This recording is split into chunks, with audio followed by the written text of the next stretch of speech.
Welcome back to Women for Wealth. So I want to start out by saying that I hope your family is well and your property is safe post Hurricane Debbie. And that kind of is what sparked this particular video. So I just want to say that I give you permission. Women, you have permission to say no if someone calls you asking for money. So Hurricane Debbie happened. We were prepared. I put the work in. I did the prep. My husband did the prep with me. We were safe. Our family was safe. Thankfully, we had no damage to our property.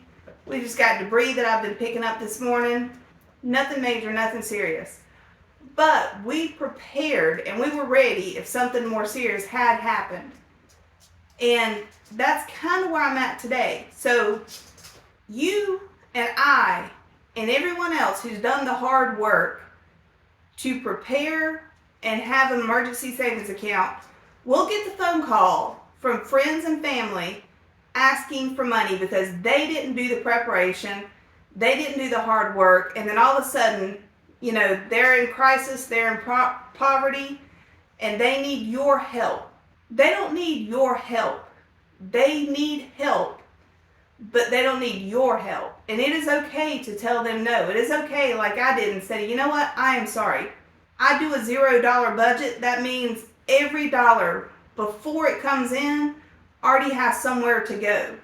So at the end of the month, I don't have any extra funds. I don't have any extra cash. I've told my money where to go. Every dollar that I make, everything that comes in an income has somewhere to go. It has a function.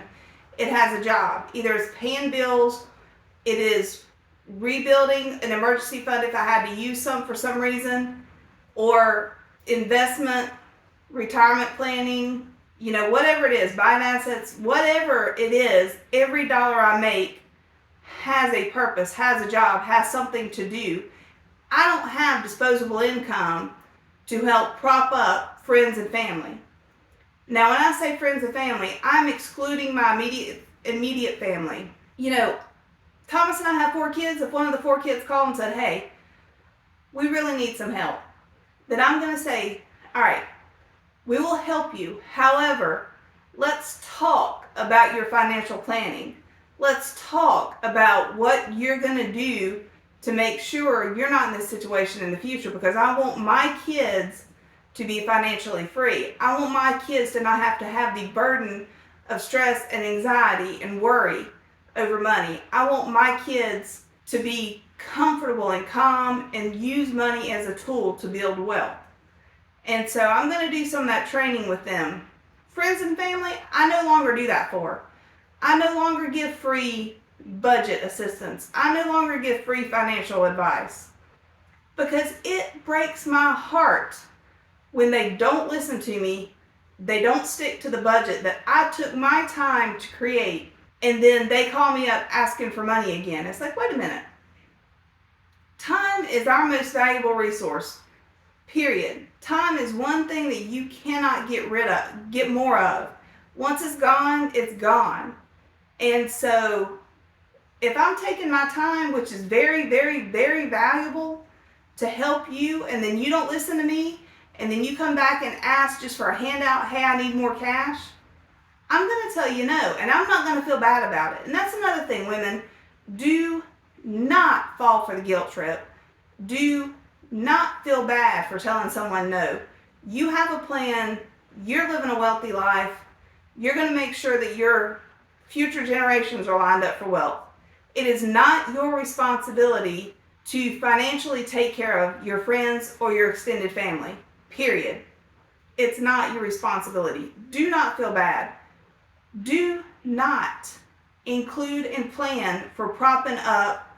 You know, I just had a conversation 2 hours ago with somebody that said, hey, you know, my girlfriend is from another country. It's a third world country. She is sending money to help out mom, dad, sister, and brother. And, you know, we're looking at maybe getting married. How do we budget? Because she wants to continue to send mom, dad, sister, and brother money every month. And I feel okay with her doing it for mom and dad. But the sister and the brother are healthy and in their 20s, and there's no reason they can't work. They just choose not to because the sister continues to send the money every month so they don't have to work. Not going to happen in my budget. And, I told the guy that called me, who happens to be a colleague, I said, look, there are a couple things you need to figure out before you get married. You need to figure out religion. Are you going to be religious or not? If so, what religion are you as a couple going to live by? You need to figure out kids. Are you going to have kids? If you are going to have kids, how are you going to raise them? How are you going to deal with that? Number 3, you got to have a money plan. You and whoever you get married to, before you get married, need to figure out, are we both going to work? What are our career goals? What do we want our combined life to look like? Do we want to struggle? Do we want to live a moderate lifestyle? Do we want to live a rich lifestyle? Do we want to live a wealthy lifestyle? If you want to live a wealthy lifestyle, you have to plan and you have to be on the same page. You got to be in agreement. And so I think that's very important. Those 3 things are very important. So if you've got someone that you're not on the same page with, my advice to him was, hey, get on the same page before you get married. And hopefully they'll be able to work that out and talk through it. If not, I did recommend, going to a pastor or going even to like family counseling prior to getting married. Go ahead and start talking about these things. And if you need a independent third-party voice, seek that out and get that help. But back to, you planned, you prepared, you did your due diligence, you had your emergency savings fund. Just because somebody else wasn't prepared and ready and Hurricane Debbie happened, hey, I'm sorry, but hurricanes happen, especially when you live on the East Coast. You need to be ready, you need to be prepared, you need to have everything you need to sustain yourself, because sometimes there are extended power outages. I just want to give kudos to Duke Energy right now. We never lost our power. We never had to cut our generator on. But that's not the case with every hurricane. Be prepared. Have your emergency savings account. Have, if you're single and young and under 21, you should have $1,000. If you are in your 20s, not married, no kids, you should have 3 to 6 months in your emergency savings. If you're married, especially once you have kids, you need to have 6 to 9 months in emergency savings. And if you don't have that, you need to sit down, you need to work on a budget, you need to put a plan in place, and you need to get there, because life happens. Let's be honest, people. We all know them. We all know the friend or the family member that uses crisis and poverty as crutches. They're constantly, woe is me, they're constantly complaining, but they're not doing anything. They're not taking any action to change their position. So anytime there is a crisis because of their poverty, they're stuck, they're crying, hey, I can't feed my kids. Hey, school just started back. I can't afford to buy shoes for my kid. Can you give me some money? Can you help us out? Can you buy my son some shoes? Well, with all due respect, school starts every August. Stuff happens. You're the mom, you're the dad. Plan, prepare, take care of your family, because I plan, prepare, and take care of my family. And I shouldn't be financially burdened because you don't want to do the work and you don't want to sacrifice. I'm not saying you have to eat rice and beans, beans and rice for months on end or years on end. Have we eaten a lot of beans and rice? Absolutely, because we did the short-term suffering for long-term gains. But I could have easily, and what I do now is I look at value of things. I don't just look at the price. I don't look for the cheapest. I look for the best value. And so sometimes, just recently we went to the fish market. We bought Chilean sea bass, $45 a pound, and we got 2 fillets. Now that's expensive and that's pricey, but we do it once every 6 weeks. So it's something that we do, that we treat ourselves, and it's special. We do kind of at-home date night that night. So there are ways to feel wealthy and feel rich and live an abundant life while you're still planning and saving and managing your money. So back to, you have to manage your money. And if you've got friends and family that don't manage their money, do not feel guilty. Do not feel bad for telling them no. And, my thing was, it was like, hey, I don't have the money. I do a $0 budget every month, which means I don't have discretionary funds. I don't have extra cash. My cash goes where I tell it to go every single month, every single dollar. I feel for, if someone's struggling, I feel for them.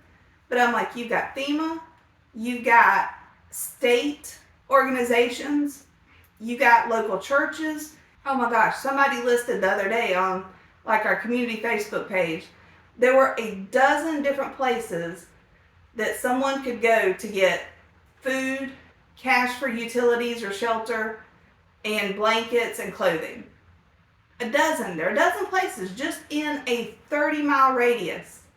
So there are places that you can go. So, when you tell somebody, hey, I'm sorry, I don't have the discretionary funds to help you, but here are some places that you can consider going. Oh, I can't go there. I'd be so embarrassed. Well, you know what? Maybe, just maybe, you should be too embarrassed to ask me. Maybe, just maybe, you hadn't worked for 2 decades while I've been busting my butt. You should be too embarrassed to ask me, who's been working for 2 decades while you chose not to.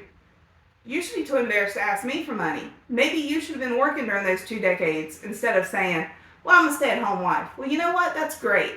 But your husband doesn't make enough money. If your husband made a lot of money and y'all decided together for you to be a stay-at-home wife, that's one thing.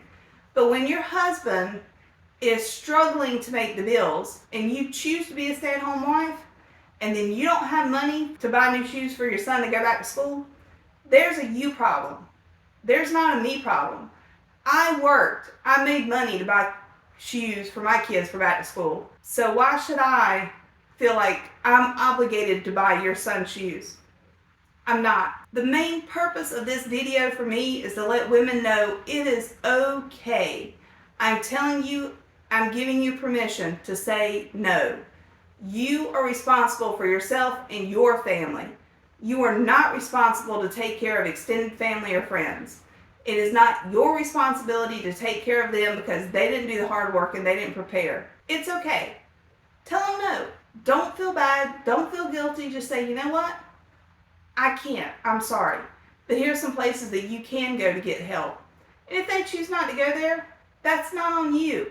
You've done your part. It's their responsibility to take care of themselves and their family. When you get the phone call, be polite, be nice, say, I can't, I'm sorry, I wish you the best, I'll pray for you, and then move on with life. Or do like me and do a video about it so that other women know that it's okay. It is okay not to go on someone else's guilt trip because you have extra money that you have worked hard for to save for your personal family when they didn't. It's okay to tell them no. It's okay to say, you know what? I can't. I'm sorry. I wish you the best. I'll pray for you. Here's some other places you could go. Have you talked to the pastor? Have you looked into other options before you called me? Or am I always the first go-to because you think it's just an easy phone call, get a check in the mail? Well, you know what? The bank's closed. No more checks are coming. And I'm okay with that, and I hope you are too. I wish you all the best. Be safe, take care, and hopefully this next hurricane won't come our way and affect us too. But if it does, it's okay. Be prepared, have your emergency savings account, and you'll get through it. It'll be okay. It's not a major thing. Take care. Bye-bye.